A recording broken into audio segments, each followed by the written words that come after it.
How about I start at the beginning of the song? Wasteland is a post-apocalyptic mess as the sole survivor wanders out about to leave the rest. Nuclear explosions sending out the gamma rays from deep within the core, frozen atomic waves. From deep within the core, frozen atomic waves.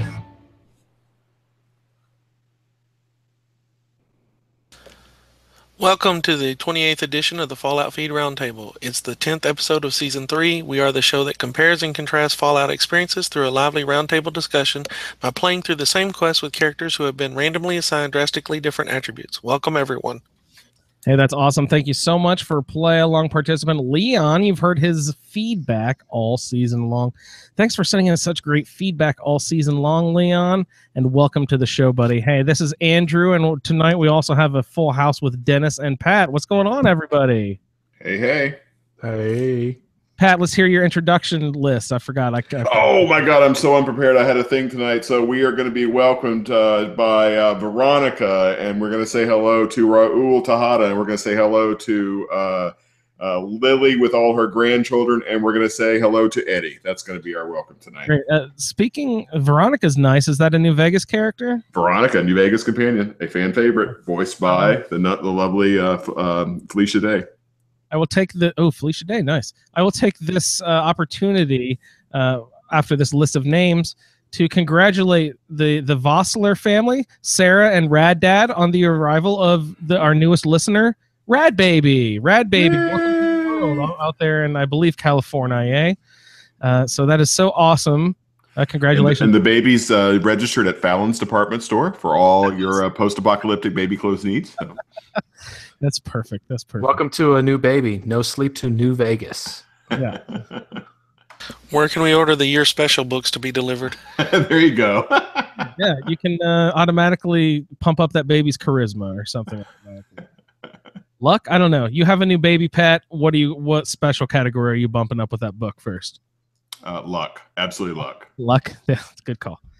Yeah, when it bounces on its head, it has a greater chance of That's right. not denting something.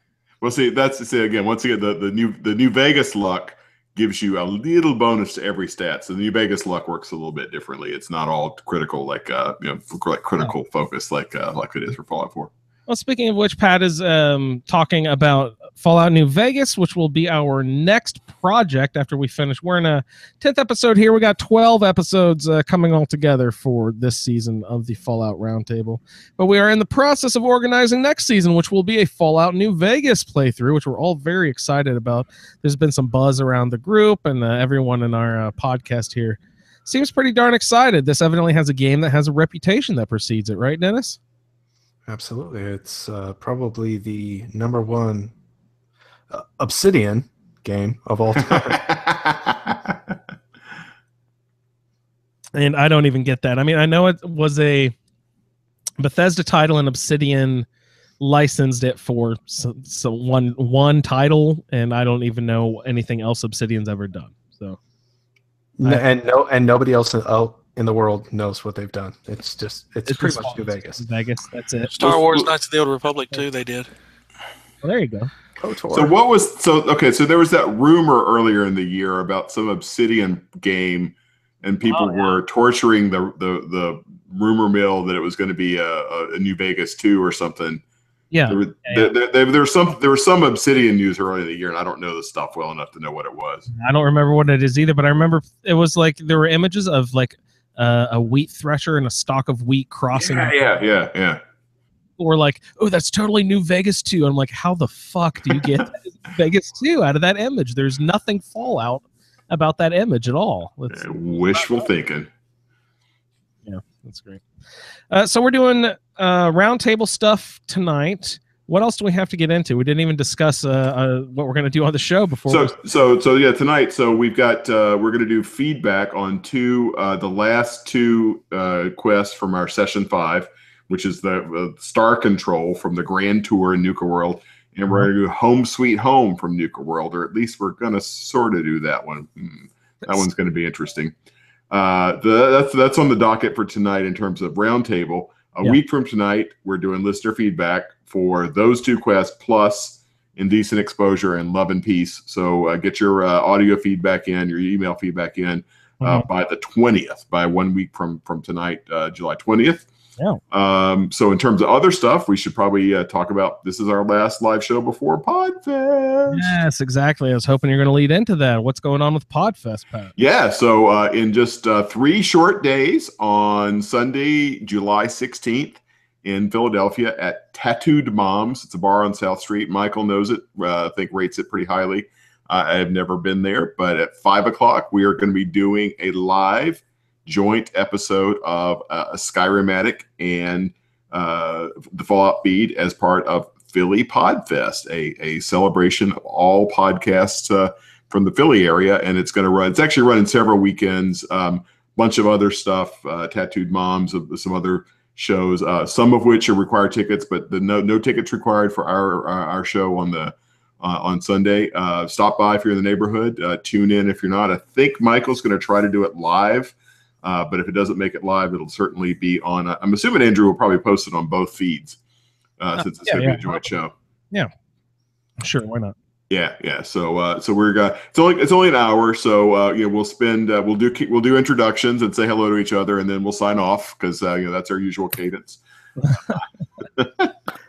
But we're looking forward to. Andrew is coming into town, and Ray's coming into town. White will be in there. Ray is also coming in. Ray. You hear us? I can. Can you hear me? Yes. Hey, we can hear you now. Great. All right, good. Ray's coming up too. We're talking about Philadelphia. Ray, any big expectations? Anything exciting coming up? You want to do in Philadelphia?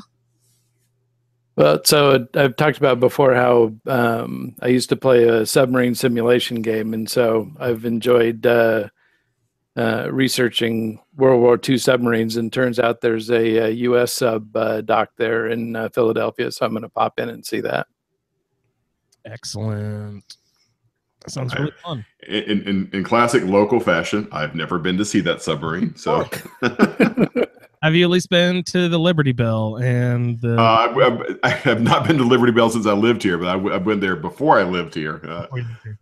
So I have not been to Liberty Bell, and it's. I'm totally confused. I thought it was going to be a total like WWE like Royal Rumble. We were going to bring Andrew in from his area, and we were just going to fight in the middle of Tattooed Moms, and then the next person was going to join in. It was just going to be a whole wild melee. But you Cali boys, man, you always got violence on your minds. Well, what can you do? Sorry about that. Dennis, I'm bringing my unitard, so get ready for some moose knuckle, baby. Pictures don't count. Yeah. So anybody living in the Philadelphia greater area, please join us at, is it 6 p.m., Pat? 5 p.m. 5 p.m. on Sunday. Come on, you know our group. We got to start early for the early bird. Yeah.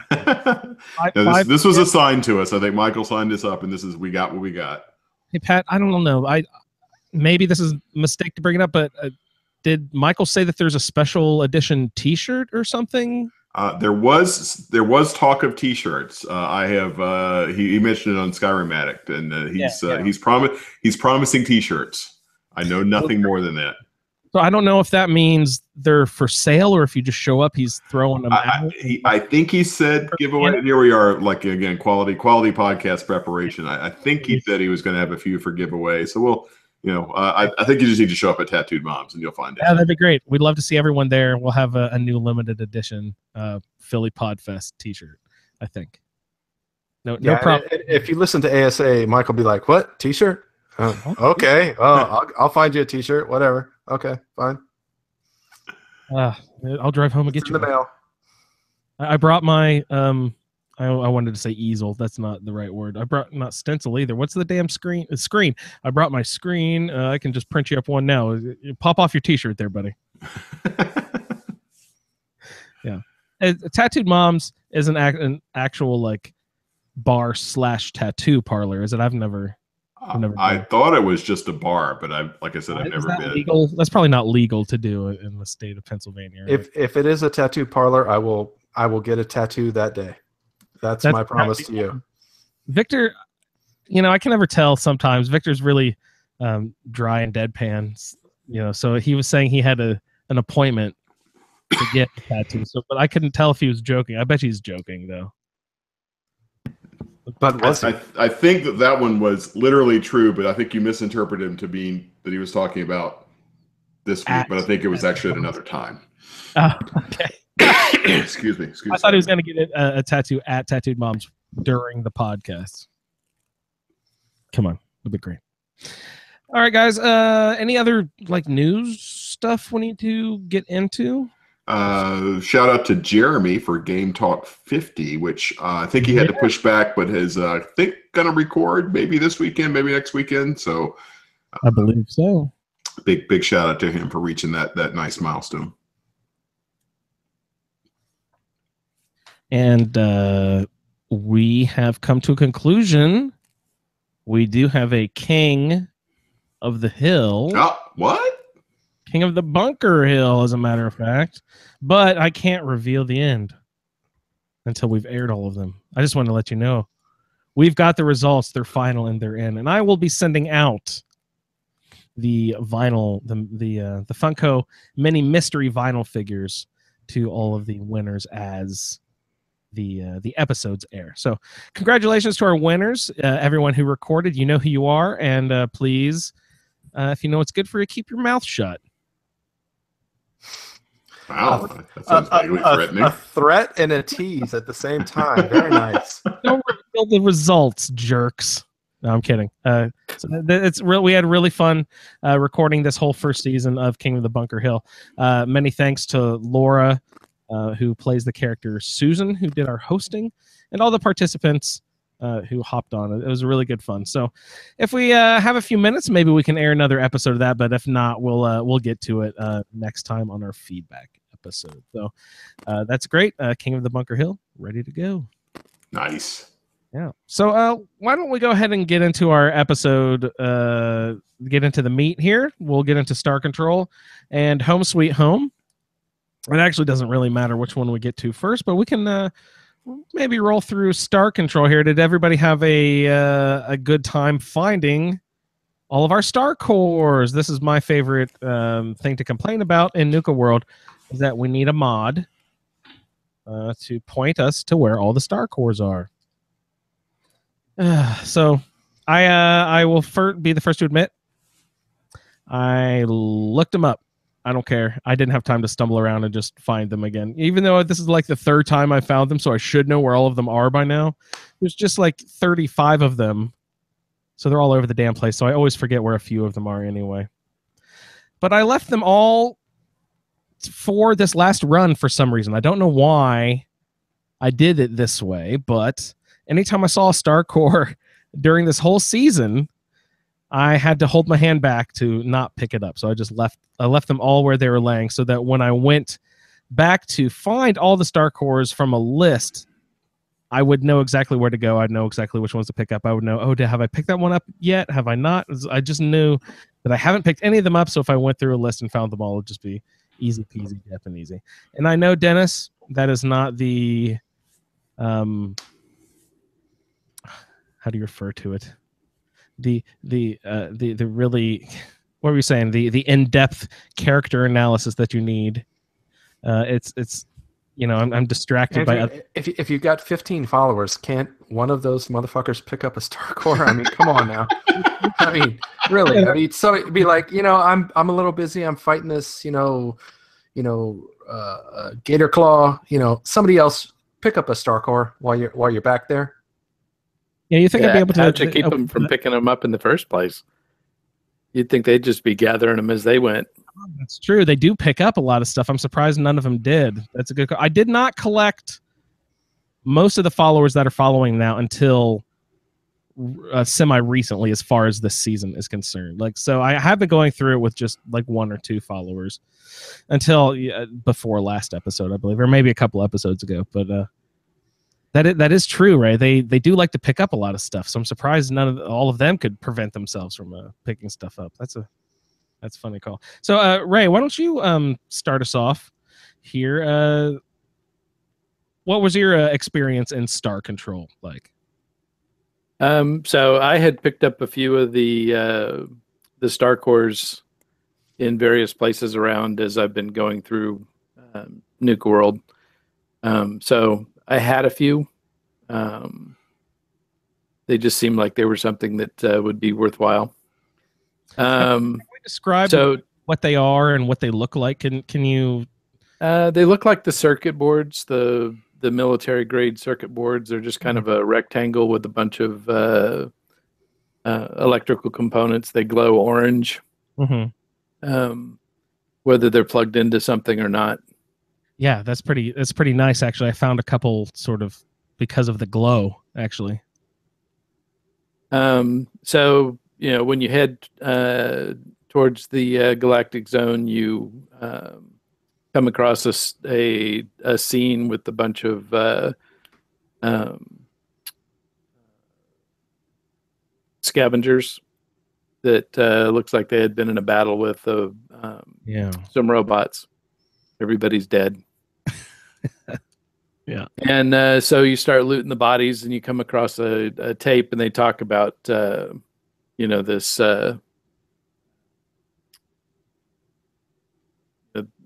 goal that they have to get in and gather up all these star cores. So head in, and there's a guy laying on the floor right next to the computer. And that kind of kicks everything off and get started with the quest. So then I just started making my way through. The robots really weren't too much trouble for Maximilian. He's certainly not anywhere near the level that most of the other players are. He's 39 going into the Galactic Zone. Nice. And so he's there's a lot of robots, and they're everywhere, and a lot of turrets too. Yeah, I was actually excited about this because Susan, my character, is building lots of Mr. Wigglesworth, who is the the robot guy in the podcast Vault Tech, and I almost said Vault Tech Radio, West Vault Radio down in Vault 97, where Susan broadcasts from. She has an army of robots who work with and for her, and Mr. Wigglesworth is her main guy. So I have like 9 different versions of Mr. Wigglesworth. Most of them have died in some fashion or other out in the field, but I have it's sort of a funny story. I found one today that I evidently told to wait somewhere. I stumbled back upon him at the Nuka World, the junk site or whatever the garbage dump, whatever that is called.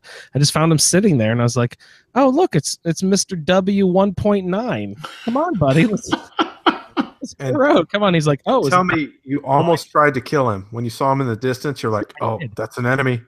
I did, because he's got one of those big ass boxy Nuka World red robot. I don't even know which robot that is. Nukatron? Yeah, Nukatrons. He's got one of those big boxy ass. So I did almost take him out from a while, but then like when I vatsed him, it was white instead of red. So I was like, oh, he's a good guy. So let's go talk. And it's like, oh shit, I thought you died, brother. Come on, let's go. Yeah, that's great. So sorry, Ray, I interrupted you. No worries. Good story. I found what was it? Did you happen to mention is there someone named like Tiana or something? There was a log.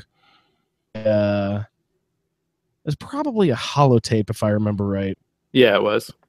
And did that mention maybe the going out and getting the star cores? Is that what you mentioned earlier? Yeah. Okay, great. Sorry, I interrupted. Go ahead.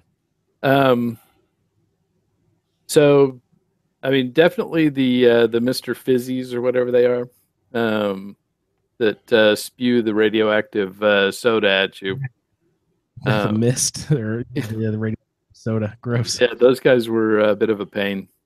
Sticky. But the rest of them are pretty easy to take care of.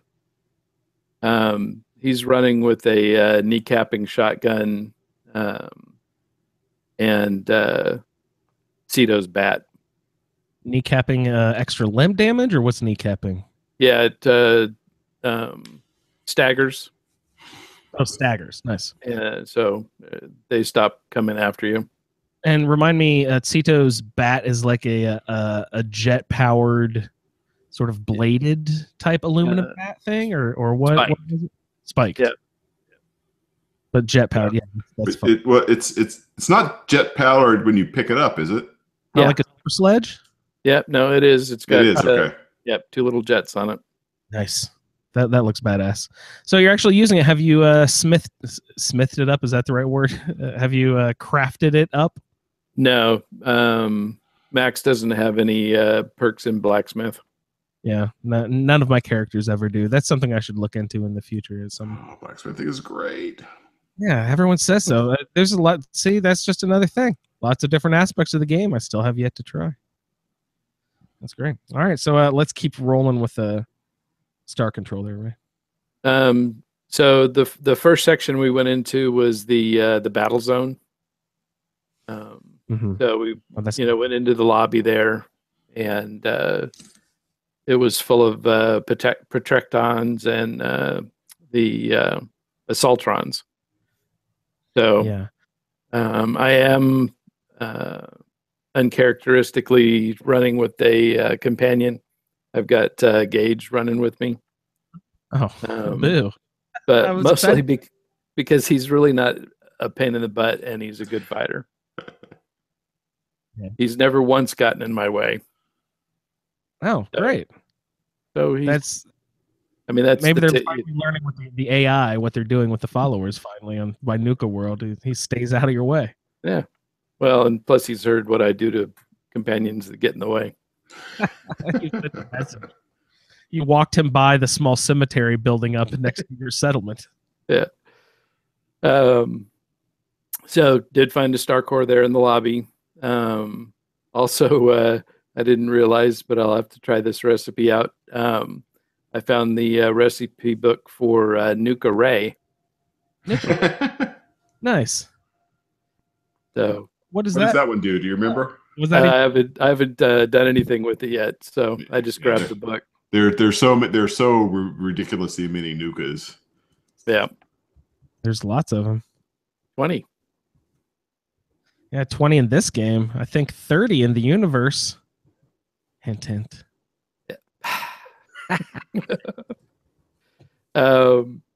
So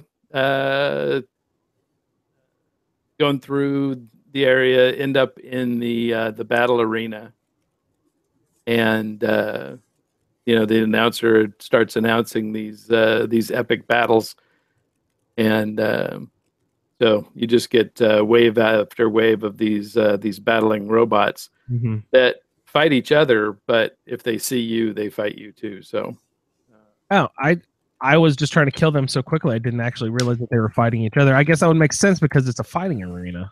Yep.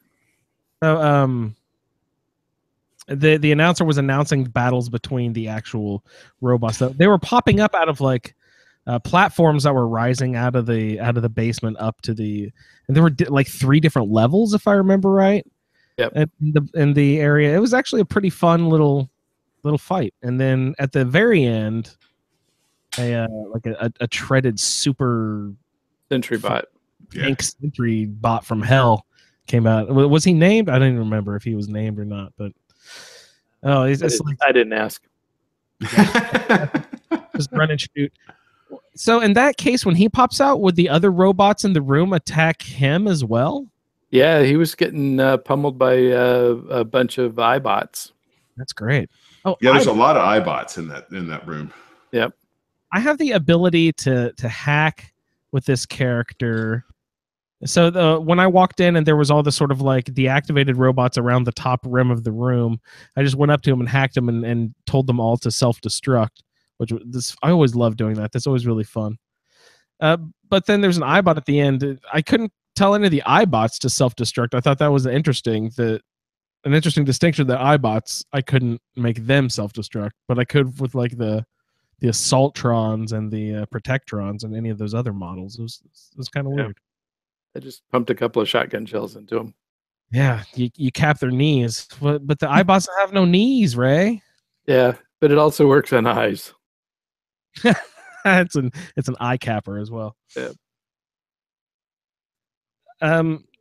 Yeah, so they come out in waves. You dealt with your robots there. Yep. Then once everybody's dealt with, went down into the basement part of it and found a couple of more destroyed units and a couple more star cores.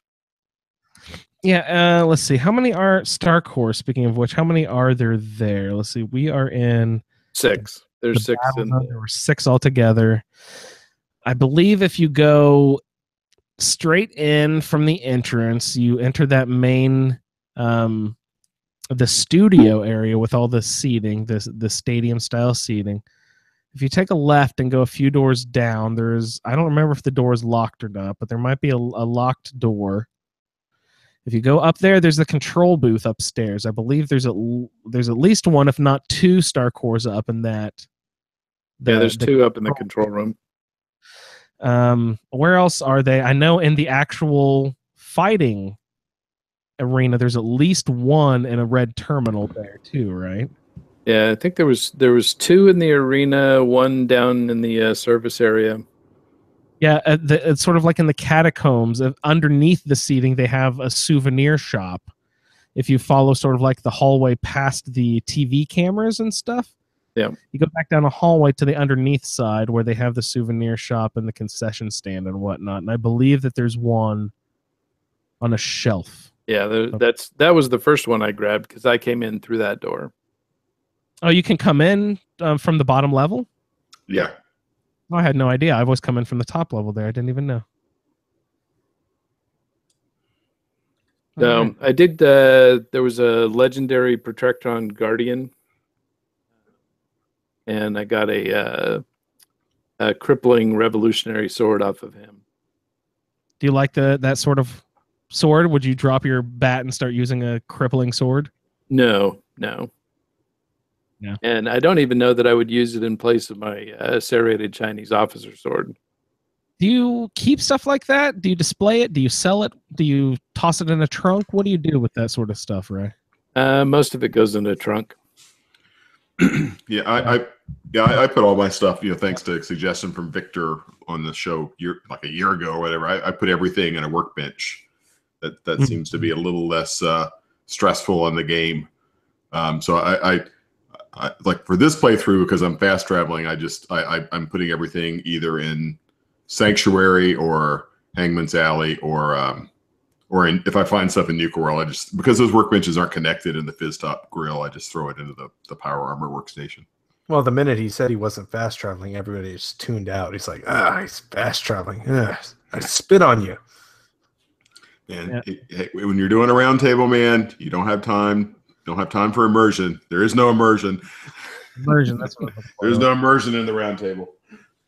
Yeah, Dennis is into immersion. I'm not allowed to watch 30 Rock and play video games at the same time.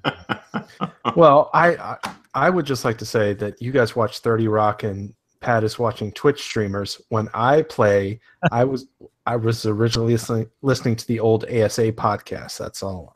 That's what I do when I play games, just to try and pump the brand a little bit. That's incredible. Hey, wait, I'm just gonna throw out there. This is totally random. I probably shouldn't do this. In the show, the bad hosting skills here. But yesterday or a couple days ago was Prime Day, right, for Amazon? It was, yeah. Yep, it was, yes. Pat, I don't know. Is it okay to reveal? Did you get a PS4? I did. Are you gonna get VR? No. Are you gonna get Fallout 4 VR to be our guinea pig for that, Pat? Pat bought a PS4 only so he could only use internal assets. No, it's so they had the 500 gig slim thing with the Uncharted bundle for like $229. So it was a pretty good price for a PS4. So yeah, I popped for that, and Horizon. So Horizon Zero Dawn was theoretically the reason I bought it. Now does the Slim? I wasn't worried about VR. Does the Slim even support the VR tech? I have no idea. I have no idea either. Yeah, if I was going to do VR, I would probably do it on my PC.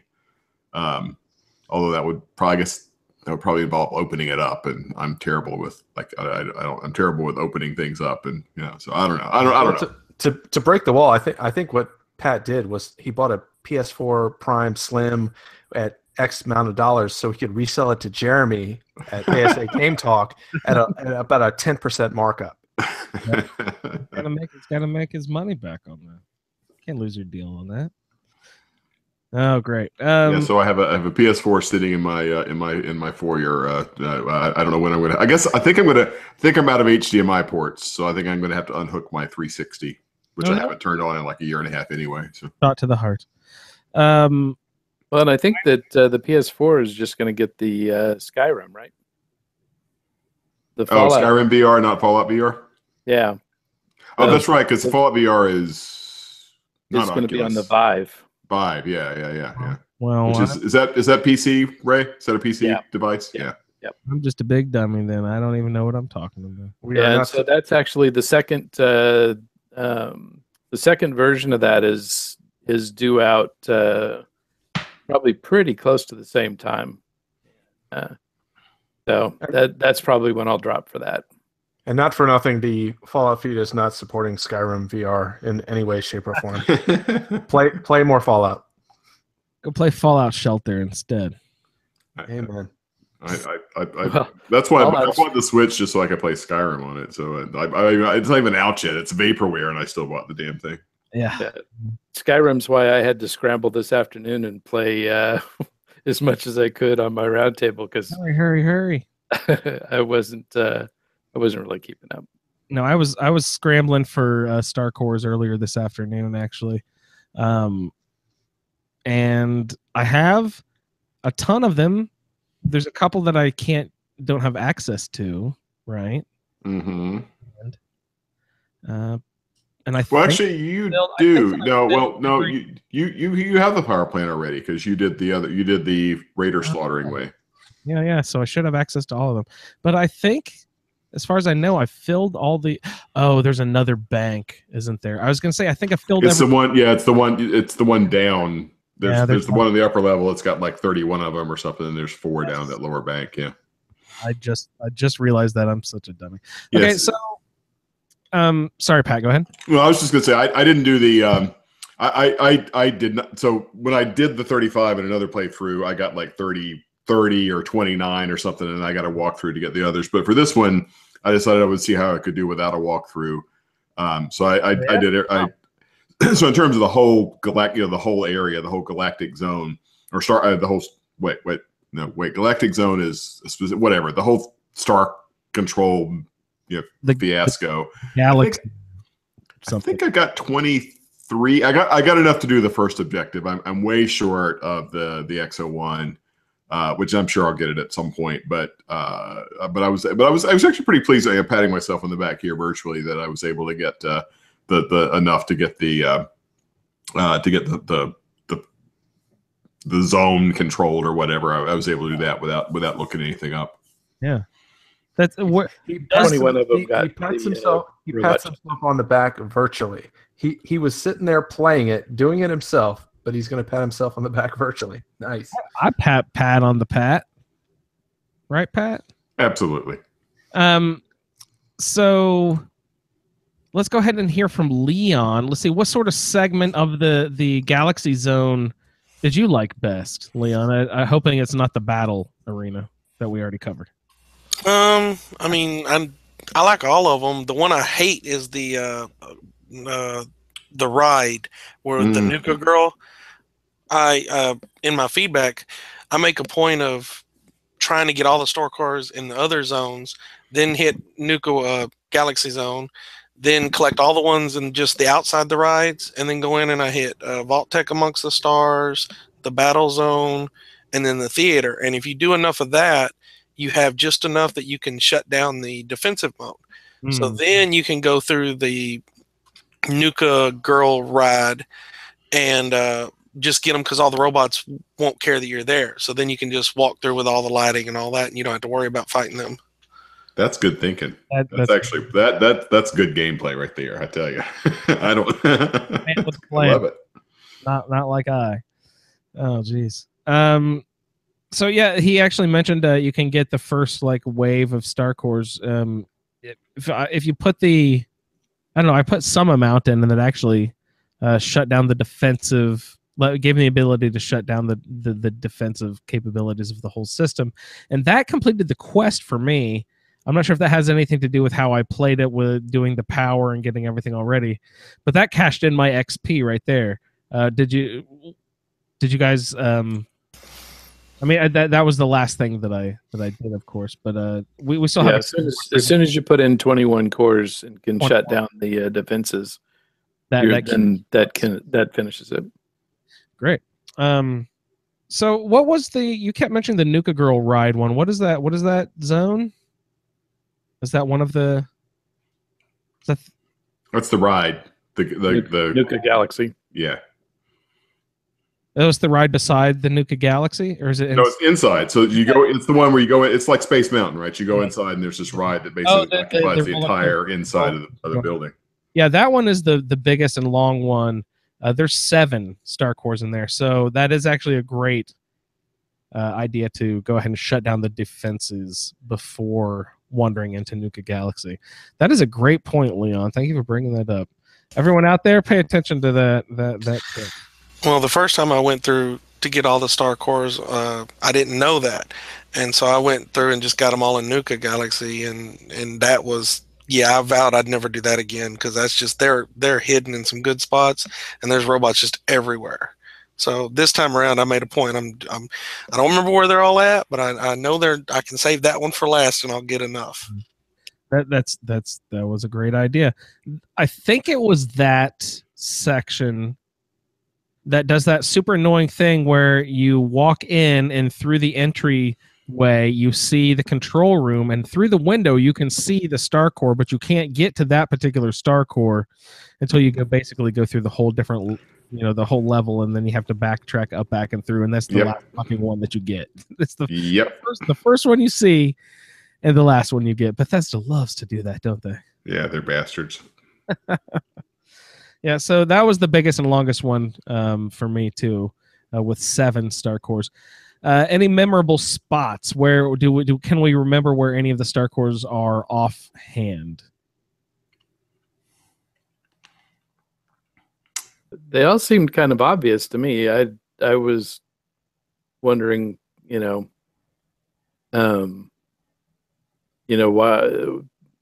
I mean, they just seem to be everywhere you turn around. There's another one stuck in a machine somewhere or laying on the ground. There's lots of doors. I know that once you enter in through the main entryway, and then you follow through some of the, as my my mom would lovingly refer to them as the pig chutes. That lead you back and forth. You crisscross, whatever those things are called.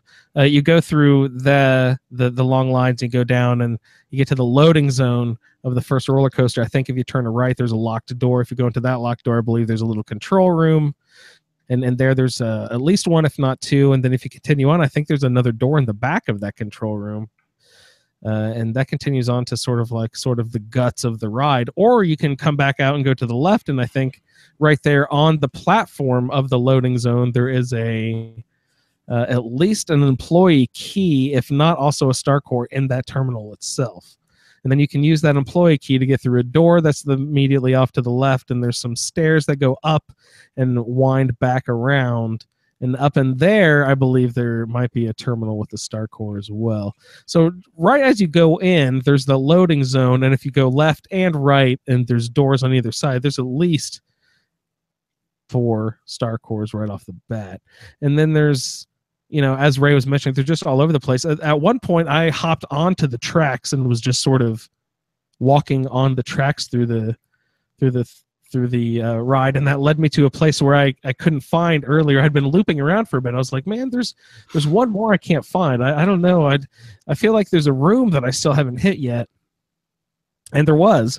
And the way that I hit it was I just hopped on the ride tracks and walked through a couple of rooms, and I finally found one that dumped me out into a room that I hadn't been in, which was where the last one was. So I just thought that was great that you can hop on the tracks like that. I also did that on the Angry Anaconda too. You can get some pretty good sights of the park up from there. Oh, I didn't think about climbing the Anaconda. That's a good idea. Yeah, you get some really nice picturesque views of the park from up there. Well, if you have a jetpack on your power armor, you can also get atop the old derrick in Dry Rock Gulch, and you get like a mini nuke, and Oh, nice. about it. Oh, great. I never have played with those at all. Tell me about jetpacks on power armor, Leon. I love them. They get me all kinds of places. Especially this time, I haven't played mostly power armor, but with this character Olivia, I did. And once I got the science where I could build the jetpack, it's really, really useful. I don't use Nuka-Cola a lot for the AP, but with the jetpack, since it uses the AP, you can, if you hotkey it lets you just keep jetpacking up, and that's how I got to the top of the old derrick. Do they ever hide stuff in the game that they only give you access if you have the jetpack? Do they give you little perks for using the? Yeah, what Liam was just talking about. I mean, you can no clip or whatever, but you're not getting up there. You're not getting to those spots without a jetpack. Yeah, on top of the Or derrick, mod. I think there might be like a Nuka-Cola or something, but the only thing up there really is I think there's a body. It's been a while since I've been up there, and a mini nuke, and that's about it. But you can't get them unless not only do you have a jetpack, but you're also going to have to drink more than you're going to have to drink at least one Nuka-Cola just because your AP is not going to be enough. Yeah. See, I'm not good at worrying about drinking Nuka-Cola and eating the right soups and all that. It's a little bit of a harken back to the Fudge Muppet stuff. If you watch some of their videos, they do a lot of crazy stuff with the jetpacks. If you check that stuff out. Yeah. And also when you're in the theater with Oswald, there's a hole in the wall behind the chairs, and that's the projection room. The only way you can get in there is with the jetpack. And there's I think there's a big roll of Nuka-Cade tickets. Which Oswald location, Ray?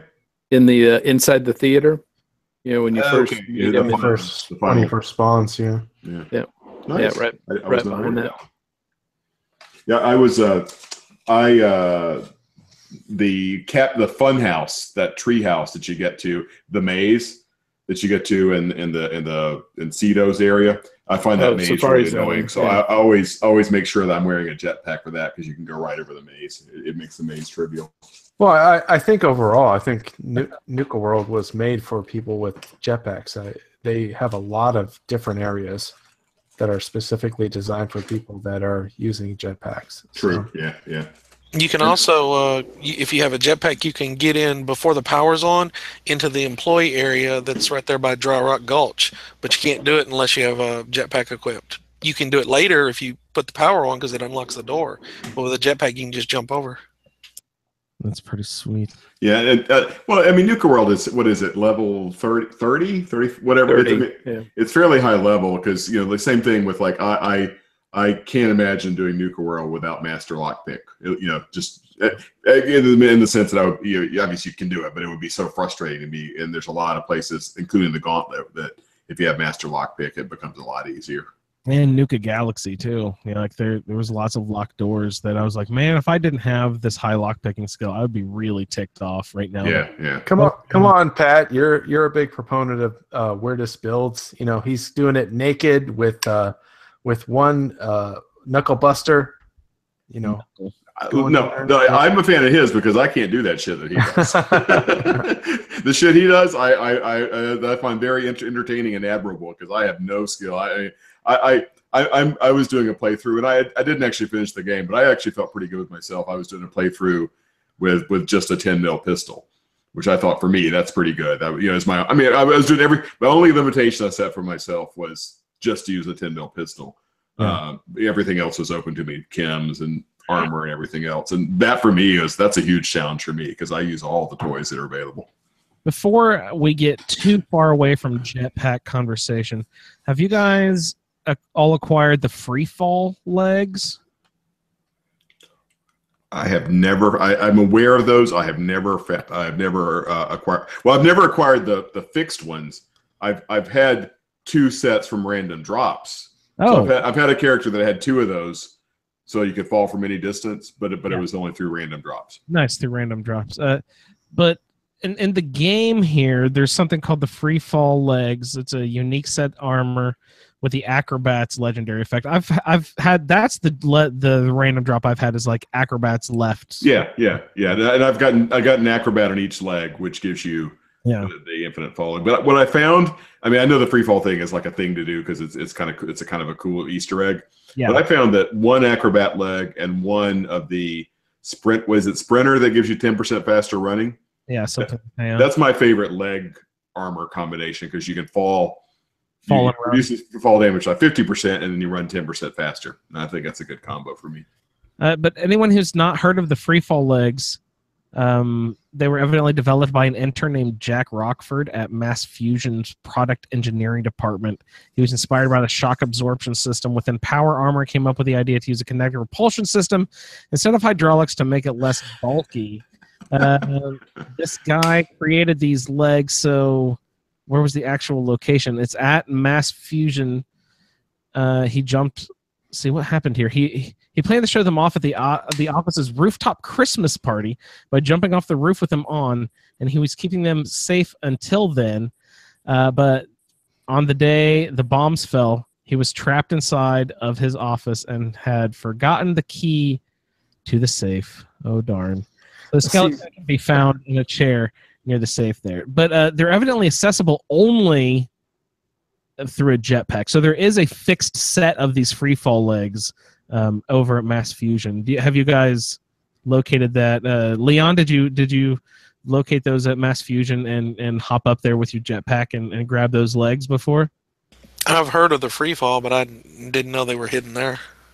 Yeah. I was doing so stupid. if you have power armor to have the jetpack to get up and get them, what the heck do you need them for? You don't need them if you have power armor. That's a great point. It's just an Easter egg, something fun to go get. Yeah. Hey, just real quick, Jeremy stopped by the chat. Jeremy McDaniel stopped by the chat. So Jeremy, thanks for hanging out. And Michelle's in the chat, and Michelle just commented, "Our heroes are not characters who are as weak and dumb as us," which is a good point. Yeah, we're that's why we're doing heroes here. Mine is much stronger than I will admit. Susan, I did use a pair of those to jump off of the USS Constitution when it gets stuck in the skyscraper. Oh, that's great. Nice. Yeah. I put them away and put on something else. I like jumping off the Pridwin. I've always wanted to try Trinity Tower if they'll let you jump off the Trinity Tower. The Trinity Tower, I'm not sure you can because you're supposed to take the elevator down. Yeah, you can jump off Green Tech Genetics and Mass Fusion buff. You can jump off Trinity Tower. Can you? Okay, I've never done that run in Power Armor. Pridwin's fun. I like that one. So we need to get through some the rest of Star Control here. What zones have we got through here yet? We did Battle Zone. We did the Nuka Galaxy Zone. The Galaxy one's a little annoying. They had some outside that we needed to find. The Vault Tech Among the Stars, that is my favorite section of the Nuka, the Star Control Nuka world here.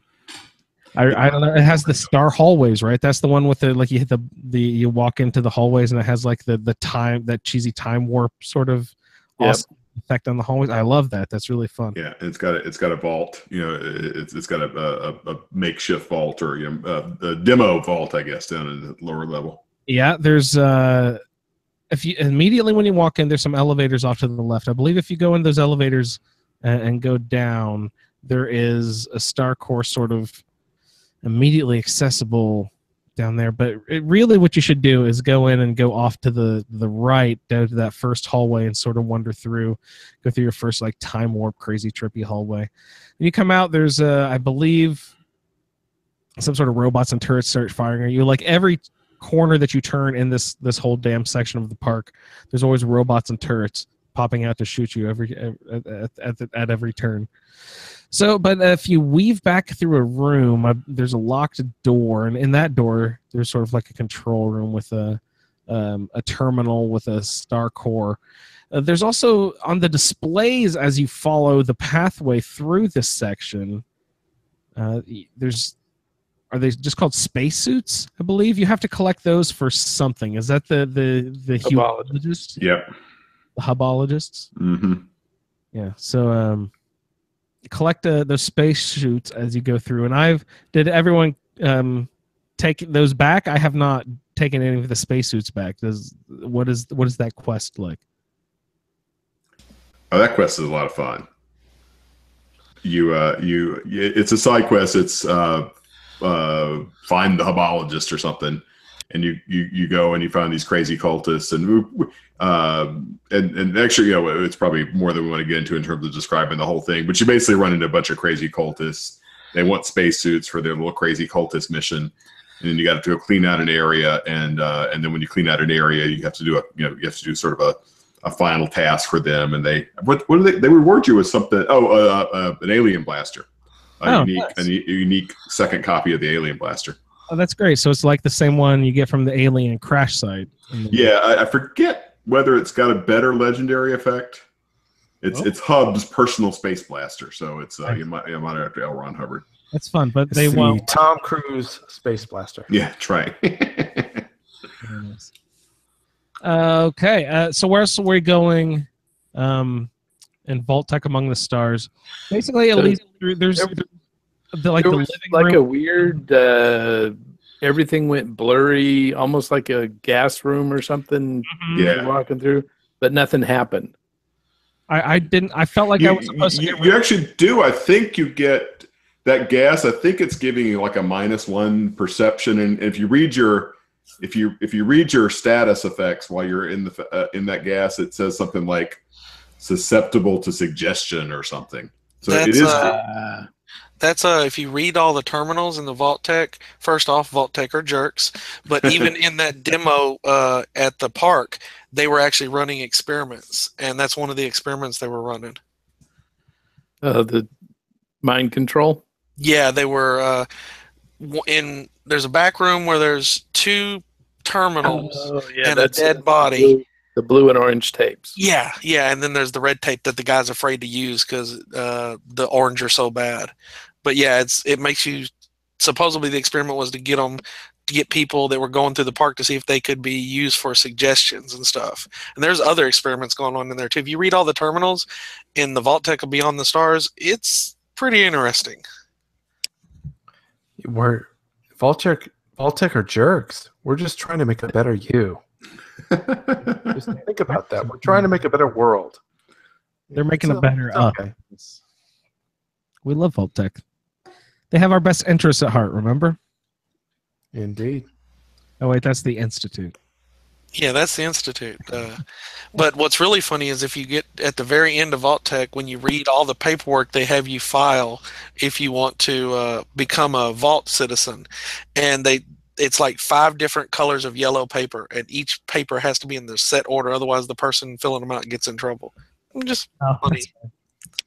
Like, has anybody done a tax return? I mean, those are pretty expensive. It's the same thing. Great.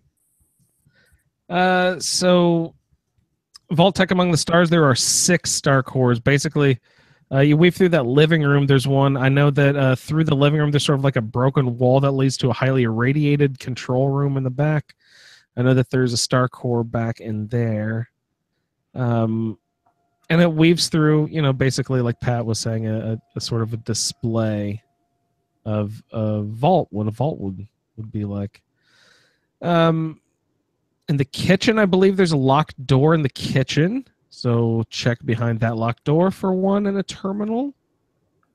And, gosh, I'm blanking. Anybody have any specific memories of any of the ones that I've missed? Vault Tech Among the Stars. I liked Vault Tech Among the Stars very much. It was one. Yeah. I mostly remember picking up the space. I think that was the first space. I totally forgot that spacesuits were a quest item, and I think the first one I happened to grab was the one in that, and then I realized it was a quest item, and I said, "Oh, hubologist, yeah." And then drop it, yeah. But that was okay because I don't mind. The hubologist was a fun quest. Do the spacesuits give you any sort of radiation resistance or anything? I think they do. I didn't know if they were just a prop or if they were actually functioning. So there are 6 star cores there in Vault-Tec Among the Stars. And I believe the last one is the Interstellar Theater. I don't believe we've stopped over there yet. There are 4 more star cores over there at the Interstellar Theater.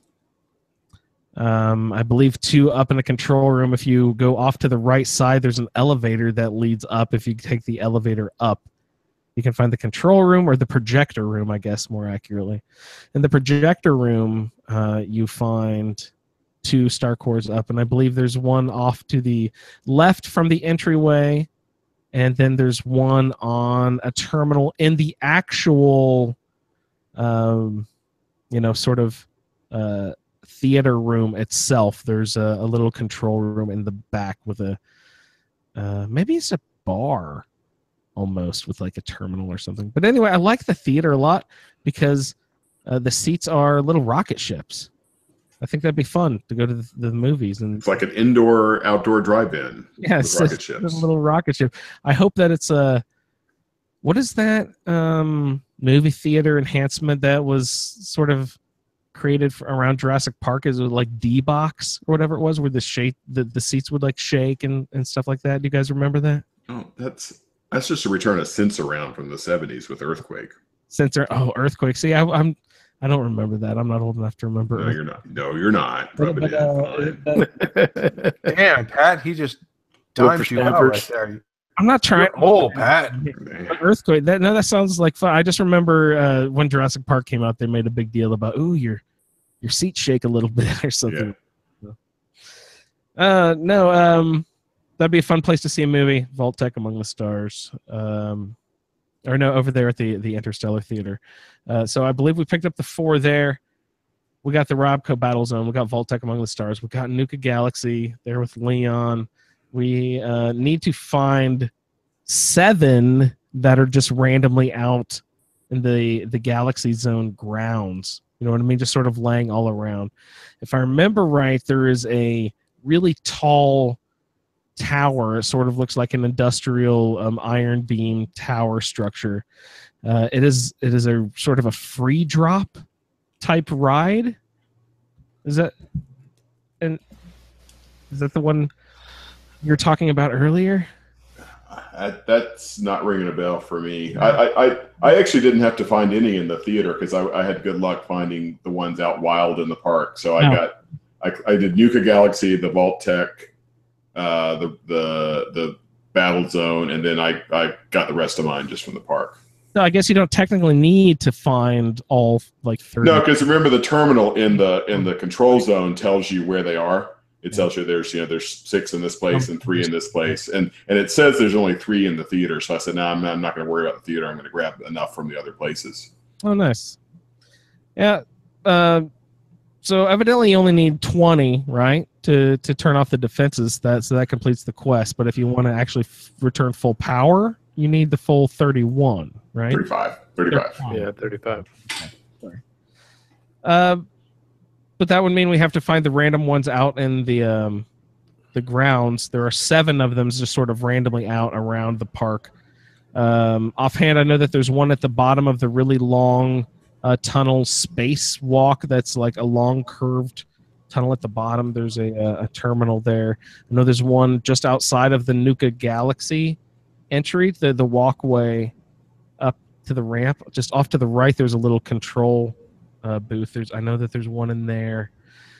Also, if you go to the just the control center or whatever it's called, where you put all the star cores in the mainframe thing, there's a fence off to the left there. If you open that fence up, it's locked, I believe. If you can unlock that fence, I believe if you wind back around to the right, I believe that there might be a dead body with a star core laying next to it, if I remember right. Yeah. Hey, I'm sorry to interrupt, but just a quick note.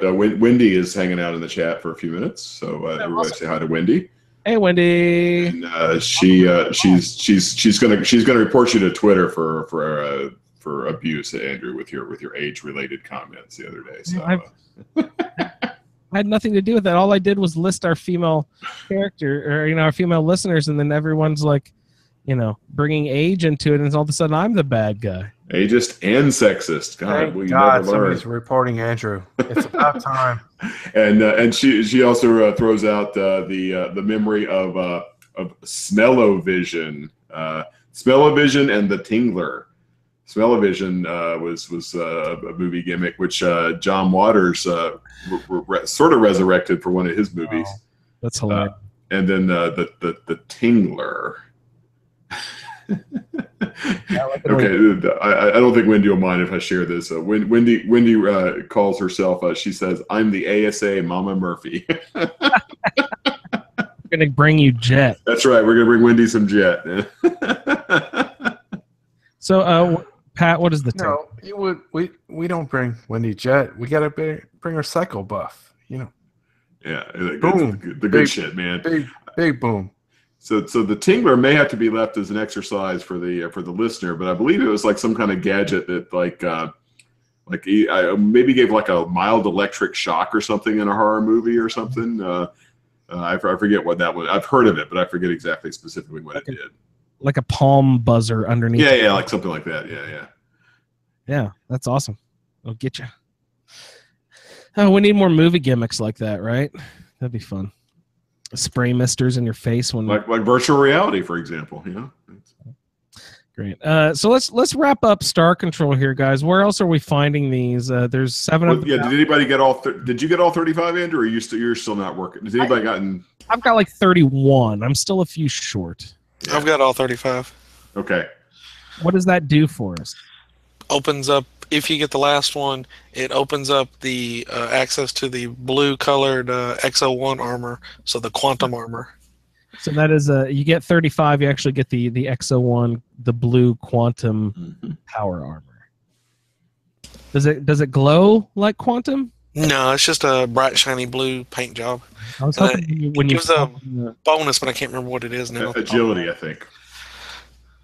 I was hoping when you plugged in a power core thing that or a fusion core that it sort of started glowing like quantum. There's probably a mod for that. Oh yeah, there's a mod for everything. Yeah, exactly. Except for the fucking star cores, Pat. Man, you need to become a mod author just so. All right, Ray, Leon, closing thought. Yeah, I thought Ray was going to be our mod author on that, but never mind. Oh yeah, Ray's got some mods. We need to talk about that mod, Ray. So I don't know if anybody had a chance to watch that Twitch stream that I did of the Bruce, but the one that you thought you were talking on, but but didn't have my mic on. Yeah. I had forgotten to take out the texture where I put the Fallout feed graphic on the baseball uniform. Oh, nice! And so all the characters in that house were standing there talking to you with Fallout feed baseball caps, and when they'd turn around, you'd see their jerseys had Fallout feed on the back. Nice. You know that they're up to no good. You get a screen cap of that, Ray. Yeah, definitely. We need to dig that out and put it on our team. That's great. Yeah. That'd be the only place you could find it, because those people are all dead. This is what happens when you team up with the Fallout feed. The Ray's going to come after you, I guess. So closing thoughts, Leon, on Star Control. I enjoy it. It's a fun little area. I hate the robots that shoot the Nuka-Cola because of the radiation kick on it. But this time with my leaded power armor, it wasn't that big a deal. That's a good call. You have leaded and jetpack? Yep. Good combo. Yeah, I did the same thing back in the the painted ghoul Kitty Kingdom. I did the leaded jetpack power armor there, and it made it really pretty easy. I was going to say there's multiple applications here for that leaded power armor. Yeah, I wanted to do leaded this time since I was doing power armor. The first time I played Nuka World, I actually took the perk for ghoulish just so the radiation wasn't quite as bad. Yeah, I use the mysterious serum. Yeah, another good call. Yep. Yes.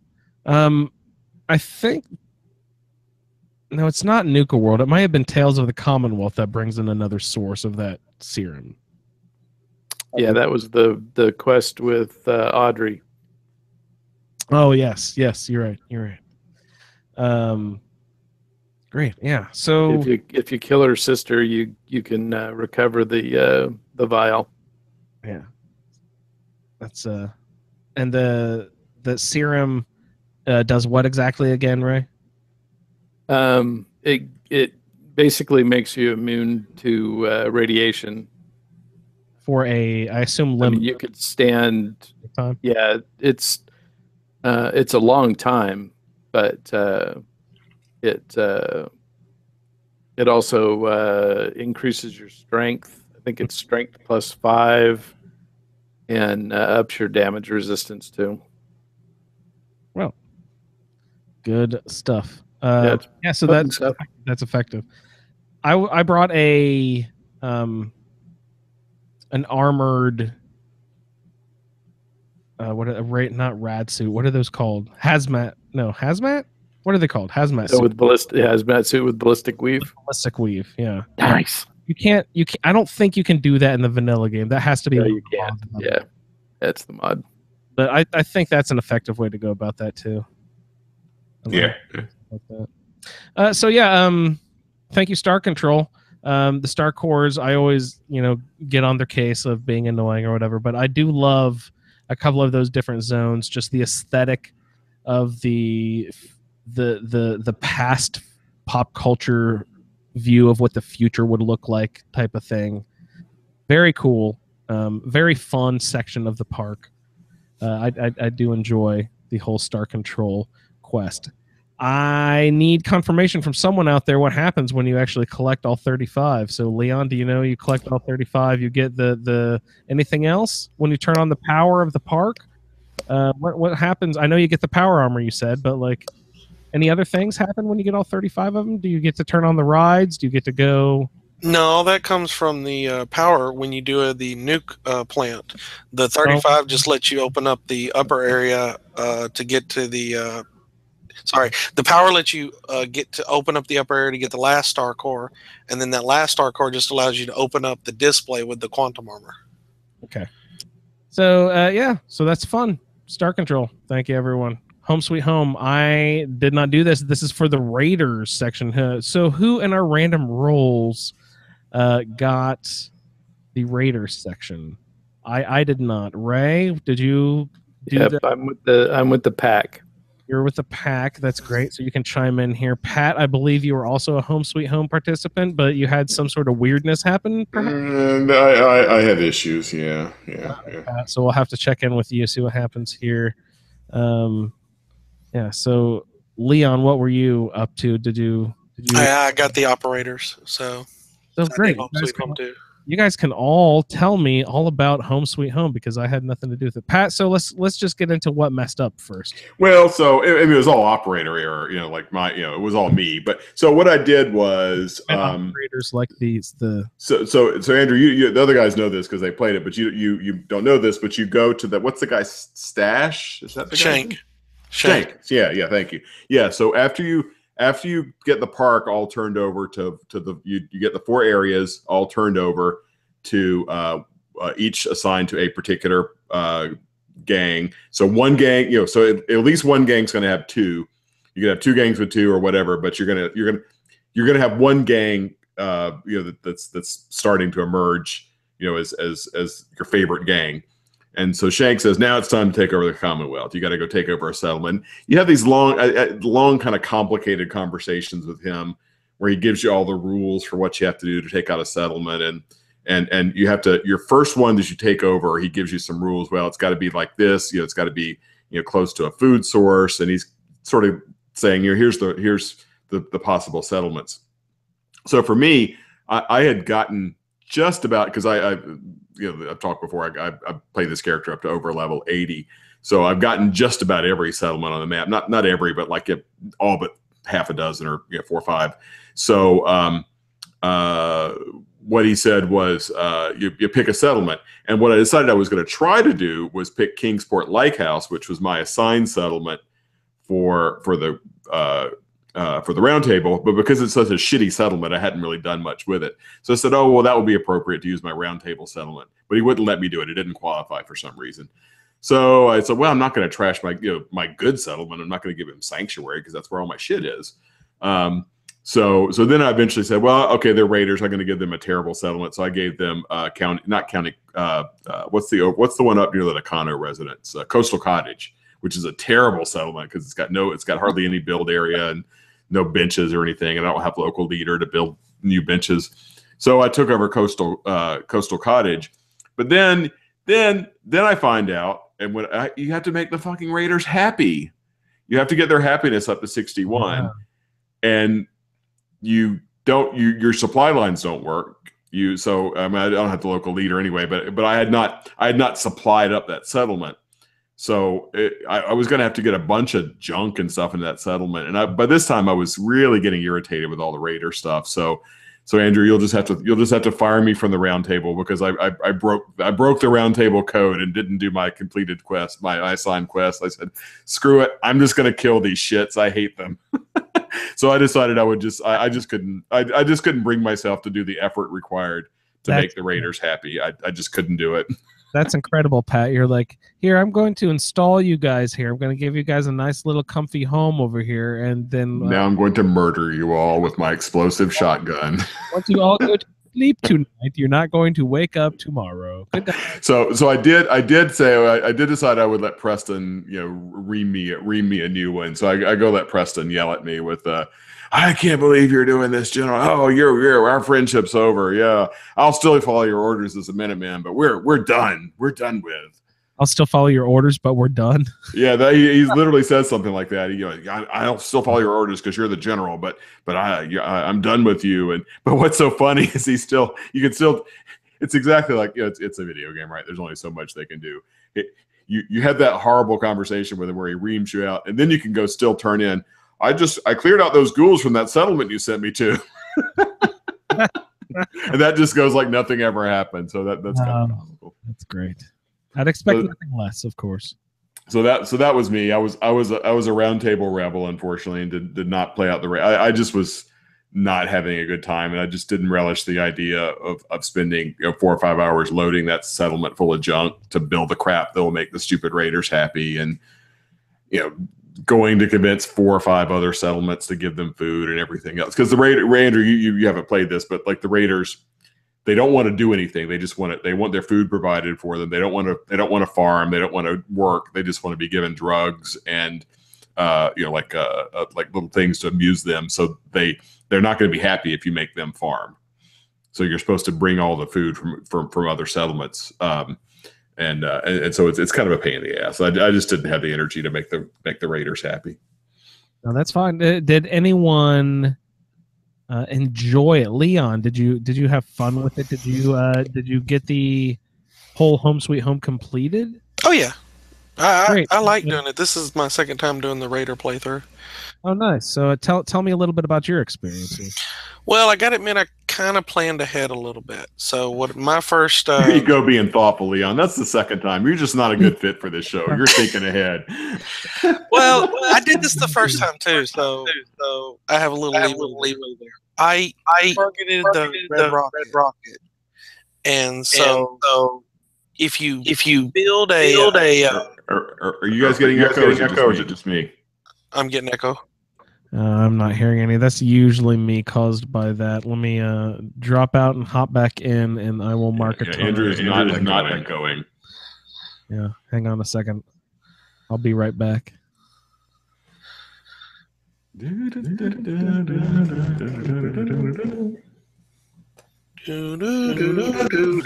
still getting an echo.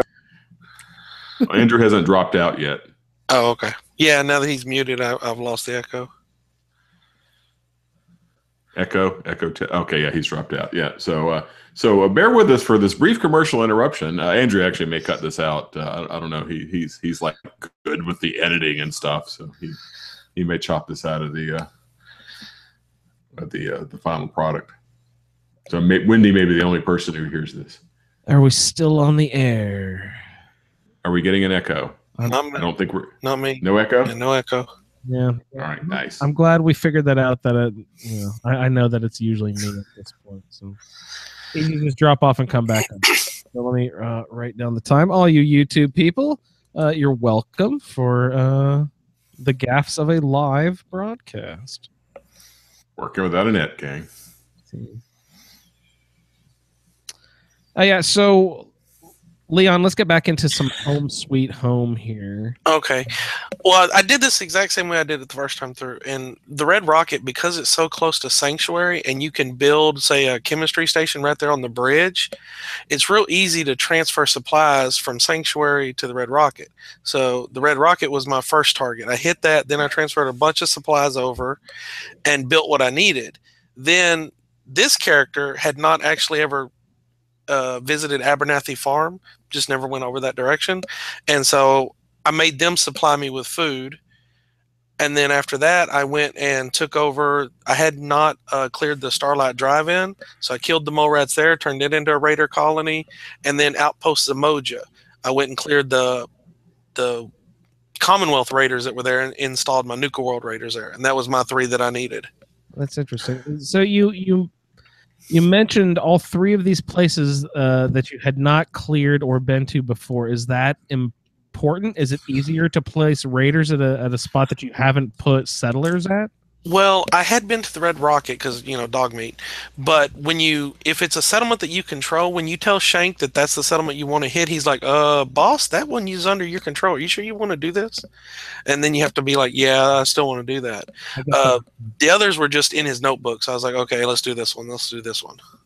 Yeah, that's great. Did you plan ahead of time? Did you know that, I've got this role for my Roundtable character. I'm going to avoid Abernathy Farm and the drive-in theater just so I can make those raider settlements later? Did you plan that far ahead? No, not with that. The only thing I planned is that Red Rocket would be my first one, so I didn't ever build anything there or put anybody there. But other than that, the others were just whoever's closest. Great. Cool. So you have to do 3. You have to get 3 settlements or 5? 3, and then Shank tells you need to get back to Nuka World.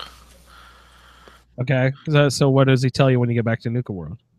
He says that there's a problem, you need to get back to Nuka World, and then he tells you that one of the gangs, whichever the gang that you have not given stuff to the most, has rebelled against you. So in my case, I had given the parks to the operators.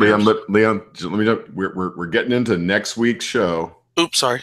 Yeah, that's all right. That's all right. It's actually a good cliffhanger. It's a good cliffhanger for the listeners. He gives you the quest for session 6, which we won't get to in 2 weeks. So where does it actually end there? After you get the 3 settlements, and that completes the quest? Or I have something written down here. Yeah, because I think Home Sweet Home, Leon, I think ends when you get your settlement, when you get your sort of raider network built up, right, in the Commonwealth. Yeah, I think it's when you get the 3rd settlement is when that quest completes, or it sends you to talk to Shank, and then you talk to him, and it completes, and then it starts the next one. I think. Yeah, and then Shank, you can tell Shank, and this is even fast traveling. There's a lot of back and forth, Andrew, because you go to Shank, he sends you to the Commonwealth, you go to Shank, and he sends you to the and then eventually after about the 3rd trip back and forth, he says, hey, I can move to the Commonwealth if you want me to, so it'll be easier for you.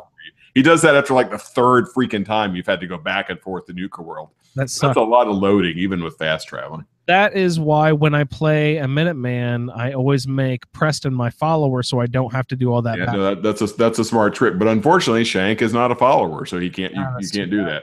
Yeah, so that's exactly how annoying it is. That's why people are annoyed with Preston, and then they went and they did it again with a different character, making you have to trot back and forth and back. Yeah. I mean, it's not bad with the Gage stuff in Nuka World because he's central and you're all kind of within Nuka World, but with Shank you got to go back and forth. So you know that and that is, and if you think it's bad doing it with fast travel, imagine doing it in vanilla survival without fast travel. Because Yeah. not only do you have to go back and forth on foot, you have to do that freaking monorail ride to Nuka World every time. Oh my God, are you kidding me? They don't. Yeah, in survival, yeah. That's the way you get to Nuka World. Animation. I can't believe that they don't make that. Yeah. Like, a load screen and you're done. I can't believe they make you ride that whole time. Anyone who's doing vanilla survival, I can't begrudge you. Please, for the love of God, load a mod to fast travel so you don't have to sit on that damn tram ride. Yeah, I'm doing fast travel and a quick save. Your life is too important to waste on that fucking tram. Everybody, don't do it. So Ray, why don't you tell me a little bit about your home sweet home experience here? I haven't. So went and talked to Shank and picked County Crossing, and so I've given all 5 of the Nuka World park sections to the pack, and just started hearing a little grumbling from the disciples and the operators, but I took the pack with me, cleared out County Crossing, and then just fast traveled back to talk to Shank. And he said that some of the neighbors were getting restless, and that there were some raiders that were going to shut down my settlement at County Crossing. And so I went back to County Crossing, and there were 3 members of the pack there, and these guys show up with 2 of them in power armor. I think there were 5 of them total. Damn. And so I'm gonna have to redo this because Maximilian has not had any problem, taking out anything so far in the game. But these guys clean my clock over and over and over and over and over again. And they sent some toughies out to keep you off of their land. Yeah. Yeah. Those guys are really tough because what's Maximilian? He's doing you said kneecapper shotgun, right? Is his main weapon? Yeah. Well, and I whacked on this guy with Cito's bat, which is even more powerful than my shotgun. Yeah. And I was only able to kill him once. And then, of course, the guys in power armor took me out. Yeah. I was using that stupid explosive shotgun, and that was still not taking him out, because that gun will take out pretty much anything in the game with two hits, and I was not able to take down those 5 guys before they could kill me. Oh, that's intense. In my playthrough with the Bruce, I was surprised by a legendary Deathclaw just outside of the BAF EL or whatever that is. And I took him out with 3 whacks of that bat, and this guy absorbed at least 7 hits. Good Lord. Yeah. Is it named or just a random center? Yeah. It's totally. I mean, it's a totally programmed quest. I mean, or programmed encounter. I mean, you can if you've got I actually wound up dealing with it. Because I did deal with that before, rebelling and killing all the raiders. But I did it with charisma clothes and great mentats, because you can talk him out of you can back him down by speech. You can charisma him down. Yeah. That was the option I took. Great mentats and charisma clothes. Well, yeah, and I think with great mentats and charisma clothes, Maximilian's at about a 5. Maybe at least Great Mentats will give you 5 alone, so you can get up to. I thought those were only 3. That's that smooth operator Kim that from Nuka World. It's 3. Ah, yeah. So the Great Mentats and and I think it's only a yellow speech challenge. I don't think it's orange or red. that was red for me. Was it really? Yep. I don't remember it being. Oh, you know what? I think maybe there's a yellow one that you can do with bribery or something, like you yell or you can. I forget what it was, but anyway, and my character, I might have been able to do a red with my character because she's got like 4 charisma maybe, because I had to do. I've got local leader. I'm not local. I've got lone wanderer with her, so she's got at least 3. So I could have gotten her to 10. Yeah, I might have gotten her up to 10 and done the red one. Yeah, that's possible. So I hadn't built any defenses or anything at the site. So yeah, I think that's the key is just getting a shitload of turrets and making sure your raider settlers are really well armed to help you with the fight. Because if you don't do that, you've only got the 3 base raiders with base weapons, and they're just no good against that crew. Yeah, yeah, and I'm only level 40 at this point. I wonder if I would think Center levels with you. I wonder. Let me look him up. I would have thought he would be level with the character, but I don't know. Let's see. Remind me what your he's level 69. Oh, he's a fixed level. That is tricky. Yeah. Oh, yeah. Geez, no wonder you're having trouble. Yeah, that's rough. I don't remember his name. There is a powerful sort of raider that sounds sort of similar to the situation you guys are describing. That is at a location, I believe, sort of like in the center, maybe in the northern section of. You talking about the guy with the rad roaches? I don't even know. His name is like Boomer or Bowser or. Oh well, Boomer's at Camp Zamonja. Yeah, okay, he's the guy with the fat band. Yeah. Yeah.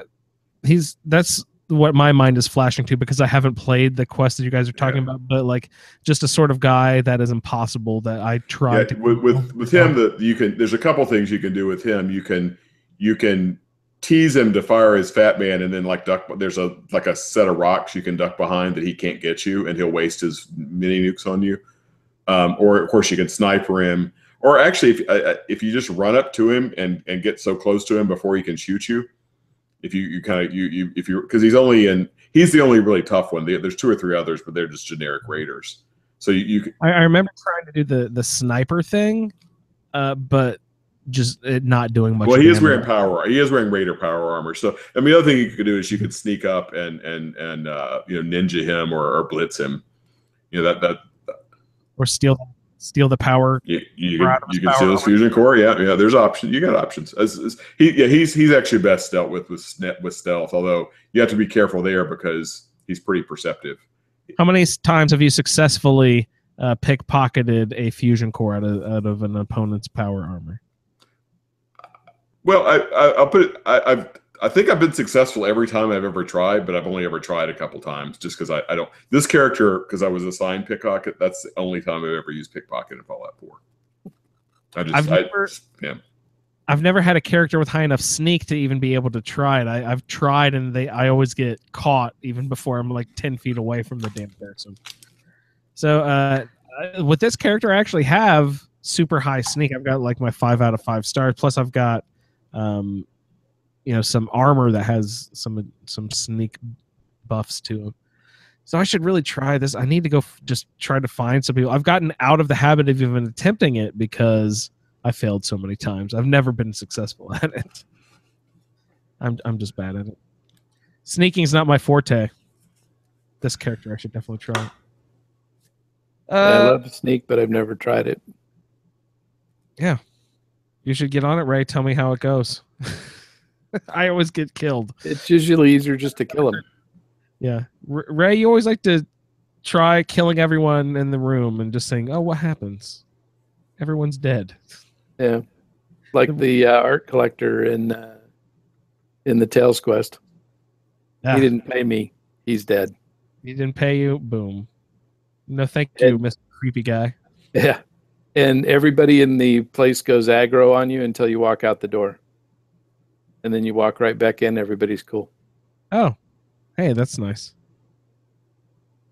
Did you read that somewhere? Or did you just figure that out on your own? I just, Back I just in did my usual kill them and see what happens. It's like they're doing a play or something. You walk out back to the stage one, come back. All right. Oh, that's great. So any closing thoughts on Home Sweet Home, you guys? Leon or Pat or Ray? Any of you guys? Nip. Any specific rewards? Do you get what's Center got? I know he was tough to kill, but what was the ultimate way of taking him down? No one succeeded. Leon did, right? Yeah, but I built a lot of turrets, so that helped. Okay, so he just kind of pops up to. Well, you get a. I think you get a warning, right? Doesn't Shank warn you that there's trouble at your settlement, and you go there? I think it's after you convince the. For me, it was after I think it was after Abernathy. I convinced Abernathy Farm to feed my settlement. I go back, talk to Shank, and then he says, "Oh, there's trouble. You need to go back there." And so I went back there, and then I think it's right after that, after you kill Center, that you go back and talk to Shank again, and that's when he says, "Okay, I can move to the Commonwealth now." I may have the order a little bit off there, but for me, that sounds right. One of the first things I do when I get that settlement, most of my settlements anyways, is build some turrets and build some defenses. Even for raiders. Oh yeah, they need a safe place to sleep too. Yeah, I need to go back, and I would like to try this raider stuff. I've never actually gone back out into the Commonwealth, and I think I have a character that is set up to do that. I just haven't gotten to that point in Nuka World yet. So if I play that character through, I can try this out. I just think it sounds fun to try that Home Sweet Home quest and get some stuff set up. Can you, if you want to do more than 3, do you have the option of setting all 31 base game settlements up as raider camps? Can you do that? You can set up the majority. I don't know if you can do all of them, but you can set up a lot of them. I know that some of the limitations are if there's quests involved at that particular settlement. Like, for Abernathy, if I wanted to take over Abernathy, I can't because I hadn't done the Silver Locket quest. Oh. So okay. I remember I read a little description of this quest, and I remember remarking that one of the persons who sends you on these quests, it might have been Shank, says that just like what you were just saying, Leon, like sorry, I was trying to read it in my notes where I could find it when I wrote that down, but I can't find it.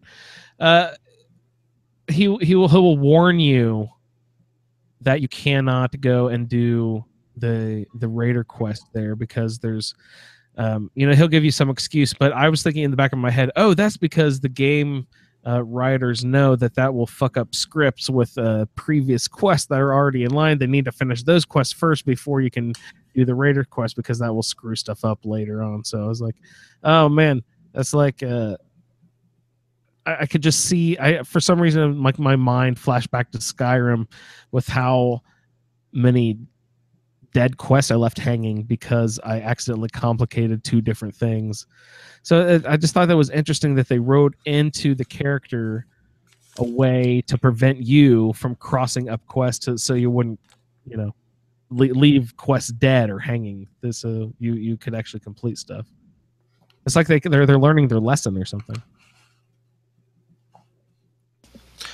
yeah, and I don't know if they patched something, but the first time I did the Raider quest, you could actually set up when you build a robot, you could set up your robot to go to the Raider caravaner or go to the Raider settlement as a caravaner. But oh, really? Last time on my PS4, because this time I did it on PS4, it wouldn't do it. So I don't know if they patched something or if it's different for the PS4 or what. But so that's one of the reasons why I had to move everything over slowly with the perk that lets you still fast travel even though you're encumbered. That is like heavy, what is that one? Heavy back 4 or whatever. I don't even remember what it's called. Strong back 4. I had to look it up. Speaking of perks, guys, Wasteland Warlord perk I've written down here as one of the rewards for this quest. Anybody know anything about the Wasteland Warlord perk? I'll look it up on the wiki. It's based on how many settlements you have under raider control. It's I can't remember the levels, but I think the final level is 10, and it lets you build different things and do different things. The final one allows you to put like a tribute chest at each of the settlements. Oh yeah, I read a little bit about a tribute chest, and then I couldn't find what exactly made it special other than just being a weird looking container. Does the tribute chest come with like cool items or something? What was special about this tribute chest? You get a bunch of stuff in it, but once every I want to say I think it's once every 7 days in game, the tribute chest will either guaranteed to have a legendary item or has a high percentage chance to have a legendary item, and it's at each settlement that the raiders control that you put a tribute chest at. So if That's you fine. had like 13 settlements, that's 13 chances at a good legendary. That's great. So, but you can't put that in your normal settlements. That's for raider settlements only. Yeah, raider settlements only, and I think you have to, before you get access to that, I think it's the rank 3. I think it's 10 settlements you have to have. Yeah, you're right about rank 3, and it is 8. So it's 1 for the first rank, 3 for the second rank, and then 8 for the third rank. I know that, like I said, not this character because I only did 3 with this character, but my previous character I did a bunch of settlements, and I was getting some really good items out of that tribute chest. And that's on top of the tribute you get that gets sent back to Nuka World.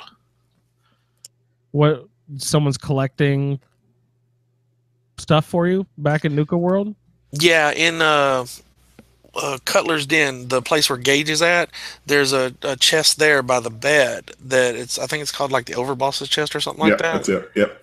And every so often, like for instance, it'll tell you on your screen as you're traveling around that your raiders have sent you tribute back to Nuka World. Oh, great. What sort of stuff they send you? Caps, I think. I think it's just straight up caps in that one. Oh, I think that's right. Yeah. Yeah, and there's also tribute chests at each one of the park sections.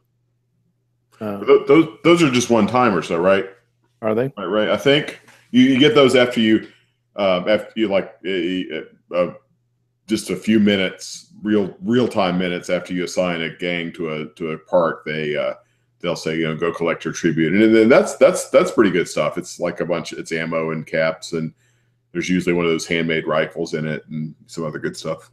Do those spawn at some point when you are in the raider playthrough and I missed out on that because I killed all the raiders? Yeah, you can't get them because you have to have assigned raiders to now you can assign raiders to the camps, get their tribute, and then go murder them if you want to, which is what I did.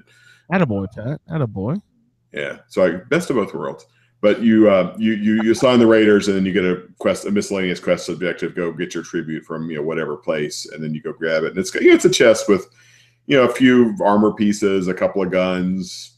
Just a good. It's a good amount of stuff. It's nice. A nice little haul. Cool. But I don't think those usually have a legendary. I think there's just a good vanilla object. Well, that's fine though. Yeah, no, it's nice. Those handmade rifles are pretty good if you're doing a rifle playthrough. And that has is that the 7.62? Yep, yeah, the 7.62 ammo, and there's the pack version, an operator's version, a disciples version. Yeah, I was carrying around one of those rifles for a while. It is not dissimilar from the combat rifle, which is my favorite gun, so I don't mind it too much. It's actually pretty fun gun. Ammo's, you can't get the ammo outside Nuka World, but yeah, within Nuka World it's plentiful. So if you want to use it, it's not a problem to get plenty of ammo. Can you build it with the contraptions section where you? No idea. I don't know shit about contraptions. That is one thing that I would like to have automatically set up. Yeah. Sim settlements where I come back and my settlers have set up my ammo crafting station where they've collected all the fertilizer and the lead and the steel and the copper or whatever you actually need to make your ammunition, that they would make ammunition for you. I think that would be super, super useful. Wonder if we can make that happen. There's a mod that you can tear down ammo types that you don't use and turn it into ones that you do. Oh, that's actually pretty sweet. Is that I'm possible? not sure which one it is. I'd have to look that up. It's Couch Warriors using on his video series Saint Billy. That's nice. You'll have to point it out to me in the group or something sometime. That sounds pretty fun. I have all these mods that I need to try out. With the Roundtable character, I don't like to take away and add a bunch of stuff mid-character. But throughout the season, you'll hear about all these really cool things that I really want to take notes on and add for next season.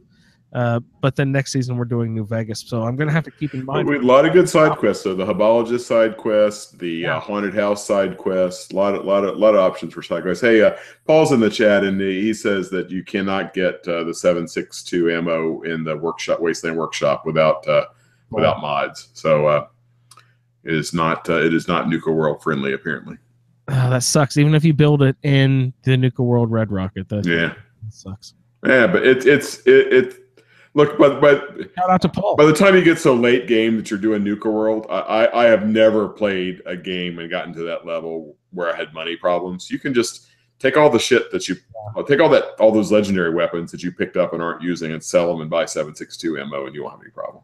No problem. Yeah. Or grab the Scrounger perk or whatever. Yeah, there's plenty of ways to work around it if you like that gun. Because the clip the clip on that holds 75 rounds, so it's a really good automatic weapon. Yeah. But speaking of money, I was assigned Fortune Finder, and I didn't even fill it out. I only got halfway up because I found that I really, after level 2, you don't even need it. Yeah. Caps that it's just it's the Baron's Eye Stones of Fallout. No. So where are we with Home Sweet Home? I believe we're sort of wrapped up that one. Do you guys have any closing thoughts, Leon or Ray? If you play that playthrough with the Raider and do Home Sweet Home, you kind of have to just not care about most of the people in the Commonwealth, it seems like. Yeah, you have to be a negative karma character. Yeah, definitely, because I mean, like with my character, forcing the Abernathy farm people to feed my raiders, especially having played before and know what the Abernathy farm went through, it's like, wow, this is I'm a horrible character. And that's really funny. You're like, oh, okay, Lucy, right? So she died, but I have her locket here. I brought this back for you. Oh, by the way, you guys are going to be feeding the raiders up. Yeah, exactly. Here's this locket, and this is my favor. Now you're going to be doing a favor you can't refuse. Oh, that's great. So, Ray, how about any closing thoughts? Well, I look forward to actually being able to play this. Yeah, you got any suggestions, guys? How to whoop this butt? But I think two things. One, I need to pick a different, more defensible settlement to take in the first place, and then two, once I do take it, build some defenses. Yeah, Leon was saying he built a ton of turrets. That's a good suggestion. Yeah, Leon's trick of getting just slogging a bunch of stuff, a bunch of junk to your ultimate raider settlement is exactly right, because you can't do supply lines, so you just got to pack it full of stuff so you can keep those people happy and defend it and everything. Yeah, I didn't realize I was going to have to make them happy in the first place. So. Yeah, me either, Ray. That when I saw that objective, it's like, oh my god, I can't believe that I have to make these little shits happy. I'm just going to murder them instead.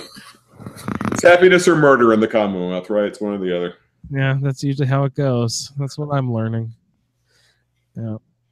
Pat, do you have any closing thoughts? No, other than looking forward to seeing you and Ray here in Philadelphia this weekend. It's going to be a blast. Yeah, I'm excited, very excited to hop on a plane here on Saturday. Come to Philadelphia, the Philadelphia Podfest. Reminder, everyone, please come out Sunday. It'd be great to meet any listeners who want to just come hang out and meet us. That'd be really cool. I don't know. Do we have anyone in the Philadelphia area? That's where it seems like a lot of our podcasters are from. Everyone seems to be within a couple hour radius of that Philly area. So yeah, hopefully we got some listeners coming up, Pat. I'm excited to hang out. It's going to be great. Yeah, but I wonder if Michael's told his wife that we call him the Podfather. The Podfather, yeah. And I bet you that she is at this point. He's been podcasting so long that she just rolls her eyes constantly at all of his. Like my wife, I start going on about podcasting this, podcasting that, and she just sort of tunes me out. Rolls the eyes. I'm like, yes, dear, whatever. Yeah, sure, sounds good. So I'd like everyone to please join us this weekend at the Philadelphia Podfest, of course. And next week we're doing feedback, correct? On the 20th. Their feedback. Yeah, we're expecting all the feedback from Indecent Exposure, Love and Peace for the Tales of the Commonwealth quests. Also, Star Control, like we just heard now. Where did you guys find all of your Star Cores? What sort of method did you find? Did you stumble across them? Did you find the ones outside of the park that were sort of randomly placed all around? There's a couple in the different sections of the park. And Home Sweet Home, like we just did. If you guys had the Raider roll, tell me about what settlements you sent over, how you dealt with, what was his name, Center? I think that was his name. Yeah. So how you dealt with that jerkwad, and how you completed Home Sweet Home. Excited to hear from you guys for our feedback episode. And excited to see all you guys out at the Philadelphia Podfest this weekend. Any closing thoughts there? Anyone else? Pat, what else we got? I think that's I'm ready to call it a wrap myself. We got a few things we'll carry over to next week, I think, if that's okay with you. Sounds good. Just a reminder, our email is at thefalloutfeed@gmail.com. Twitter is at thefalloutfeed, twitch.tv/ASA podcasting, Facebook group, all that stuff. You know where to find us.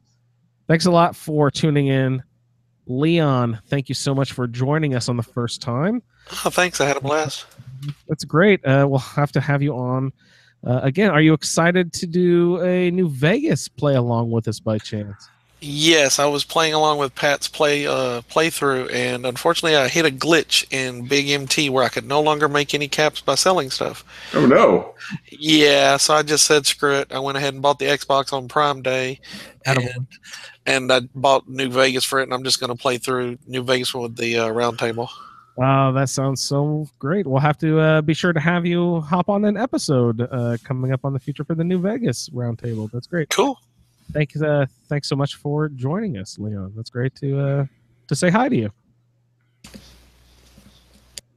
And Ray, I will see you this weekend. We'll actually finally get to meet and say hi face to face. So great to have you on the show this weekend, and we will hang out in Philly. That'll be great. Good times. Yes, sir. Great. So I'm Andrew. Thanks, Pat. Thanks, Leon. Thanks, Ray. Denny was on earlier. Thanks a lot. We'll see you guys in the wasteland. See you guys next time.